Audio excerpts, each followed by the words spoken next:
Howdy, folks. Dr. Freedom here with you. Not exactly Doctor News. Just wanted to discuss some things that have been going around the on the old OmniLink there, and a lot of it's malarkey. That's why I'm going to call this one rumors, lies, and Doctor Who, or something along that line, or rumors, lies, and malarkey. Who knows? But this latest one that just came out. Let's go ahead and let's bring this up on the screen for you, if I can, without going crazy. The miracles of technology. Okay. This was put up across various places. I've seen it between Facebook and Twitter. And basically, get ready for this. All right. Basically, DWSR started again. Usually this account would be able, would be showing loads of content from the sets and keeping you updated with the latest information. However, a lot of things have changed, which is making it extremely hard for us to do so. As you all know, a whole new team has pretty much taken over Doctor Who this season, with the head honcho being Chris Chibnall. And as soon as he announced blah, blah, blah, that it was going to be a struggle for DWSR, and then everything, filming related is locked down, blah, blah, blah. Now, it goes, first off, everything's been tightened on the set, extra security. Crew members are telling the public not to take any photos or post them on social media, and filming locations are not being announced in advance. Okay, right off the bat, lie, lie, lie. There are security guards on the set. There have always been security guards on the set, but there's no more security, really, than there was last year.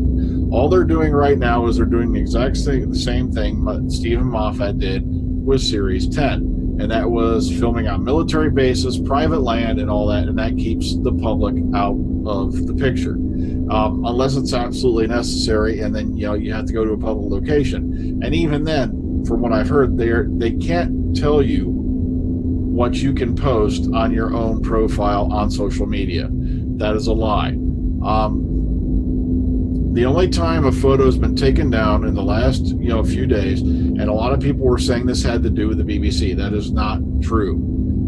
Basically, the original photographer asked Early Letters, who we all know as a very good source of Doctor Who information, to remove the photo. Or basically, I think they removed the photo from the net. It didn't matter anyway. Genie's already out of the bottle because that photo's all over the place. And it was the photo of Jodie Whittaker in Capaldi's clothes with Sharon Clark. But that was done at the behest of the photographer at their request, and also the fact they took the photo down themselves. The BBC had nothing to do with that. So this right here is all a big bag of lies. Also, you've seen photos of Jodie with fans here and there. Sure, they're not being as open and loose as they were with Peter Capaldi, but she's still making an effort to do selfies every now and then with fans. So security is locked down, yes, but just about the same amount as it was last year. Okay, like that. Well, I can't confirm. I can't confirm that the BBC are taking down DWSR posts and photos from Twitter. Any information, picture, or video from the set is being taken down by the BBC. Yeah. To say keeping you up to date with DWSR is going to be hard this year is a huge understatement. We're still going to try our hardest to bring you the latest information and footage. Here's, like I said, that's all bullcrap. The only photos were removed were done at the behest of the person who took the photos. That had nothing to do with the BBC. Now, I have heard that, yes, they've told employees they are employing a stricter policy. Basically, if you get caught leaking, your job's on the line, and that hasn't changed really in the last several years. So the only people I think that they can monitor on Twitter is there was one incident during the filming of Journey to the Center of the TARDIS, which I call Journey to the Center of My Disappointment, when one of the actors on set left, went to his dressing room, took a picture of himself in costume, and then boom, within 5 minutes he had people banging on his door, and he had to take the photo down. But that's because that's an actor who's contracted to do that show and has signed non-disclosure agreements. They cannot tell the public what you can put on your own Twitter account. Now, they can walk up, and this is what I've heard is the case. They have respectfully asked several people not to post things, but they can't force you not to. I'm sorry, the BBC is an entertainment corporation. not the CIA, NSA, or some top secret MI5 operation who will send ninjas out to wipe you out if you don't take down a Twitter post. The only thing major in Series 10 that got leaked was by the BBC itself, and that was the fact they were dumb enough to put John Sim in the first trailer for the opening of the season. You show every episode, he hasn't shown up, and the last episode pops up and suddenly you got a new character named Razor. Oh, of course they're going to go, oh, look, that must be John Sim. Duh. And once again, if you want to blame anyone for John Sim getting leaked, that was the BBC. Because when John Sim was on set for the filming of that one particular episode, he was in character, in makeup from start to finish, and nobody knew who the hell he was. Don't believe a certain person who's jumping up now going, I knew who it was all along. It's the same idiot who's been stirring up all the trouble. And nobody knew who that was. And like I said, it was a BBC screw-up. They should never have put John Sim in the opening trailer for the series, because once you get to the last episode and he hadn't appeared yet, duh. It's like, of course he's going to be in the series at that point. So, okay, but let's get back to the relevant stuff. I'm probably going to have to edit the shit out of this video. No disrespect to Duke Smith. I'm sure he's had some great insights before. But one of the things we do know for a fact is, A, there's a new TARDIS exterior. We've, of course, got a new Doctor, new look. And also, the word is, of course, new TARDIS interior for the Chibnall era. That's pretty much a given. But also, the only other fact we know about Doctor Who from inside was when Rachel Talalay put it out, that they gave Jodie Whittaker basically the same type of rig that they used for the falling stunt for Peter Capaldi in Heaven Sent. And ever since then, people have been jumping up and down going, I know what's going to happen, blah, blah, blah. Like I said, my theory is that she gets flung out into the vortex. That's a theory. That's speculation. That's not fact.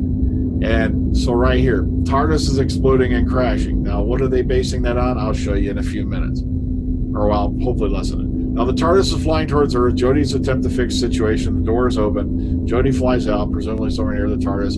All right, so right here, line number 1. Peter Capaldi regenerates in the Jodie. Well, I hate to say this in a word, but duh. The TARDIS is exploding and crashing. Now, that's based off something I'll show you, like I said, in a minute. Now, TARDIS crash lands into the ocean seabed. We've no proof of that. That's complete speculation. Jodie meets the new companions in a post-regenerative haze. Like I said, in a word, duh. It's the opening episode. So a lot of this is speculation, coupled, almost said copulated, that would have been funny, coupled with just basic common sense. But here's the one that really gets me. End of episode 1, the reveal clip. Near the end of the episode, they defeated the monster. Something blows in Jodie's hand. It's the TARDIS key. She rushes off to the nearby forest. Basically, they're saying that the reveal clip that they used for Jodie is going to something that's going to flow along the same lines as the end of episode 1. Now, that's part of my own speculation as well, that I think that's what they're going. That's why they did that reveal clip the way they did. So because maybe that's the direction they're going, that she's going to somehow be separated from the TARDIS over the course of the first adventure. But remember, speculation, theory, that's all we have. Let's get back to where the conjecture of the burnt console comes from, shall we? Okay, let me bring up some photos. Now, these were taken way back when. I'm sorry, but I don't have the date on hand. All right, once again, to the magic of editing. All right, here we go. Let's bring it up. This was taken by a fan. I believe that's their own sonic screwdriver they placed in the slot while during a tour of the 12th Doctor TARDIS studio, which was available up to a certain point. Or I believe this was after that embargo was lifted because his filming was done. But notice, a lot of people said it could be the lighting, but let's scroll through a couple of these, shall we? How the paint job looks. Now, is it just me? Am I crazy? Or has this been, bruised up a little? Now, these some consoles look completely well, actually, not exactly. Look here. Notice the charring, or simulated charring. Now, this console pretty much the same. But then we get to this. Ooh, la, la. That isn't just lighting. That isn't just paint. Look at that mess. And I think that's where a lot of the TARDIS gets destroyed conjecture come from. But also that was the way they brought in Matt Smith's new TARDIS console and, console room when he took over, from David Tennant. So apparently I guess that's going to be the new trend, because when, Eccleston went to Tennant, they kept the same TARDIS interior for a time. And then when Tennant, well, actually, it was the whole Tennant reign, sorry. And then when Tennant left and the Moffat guys took over, they brought in the, well, I call it the romper room TARDIS. And then it led to the one we have now, which was later part of Smith and Capaldi. I really like this console room, and I'm going to miss it when it's gone. Ugh, I really am. Well, I didn't want this video to go on too long anyway, but I just wanted to tell you, look, keep your eyes out, keep your eyes open, use common sense. Matter of fact, they didn't even take pictures of the read-through cards like they did last couple of years, where all they would do is they show you like the front page of the script, which just has the blah blah blah, and it'd probably be like episode unnamed or something, or they even fog it out using Photoshop. Or what they would just do also is just show you a picture of the table and the individual's name card. And they didn't even do that this year. Read-throughs are already done, as far as I know, or at least for the first few episodes. So like I said, security is no heavier than it was last year. They're doing the exact same thing. They'll respectfully request you not to post certain things or anything like that.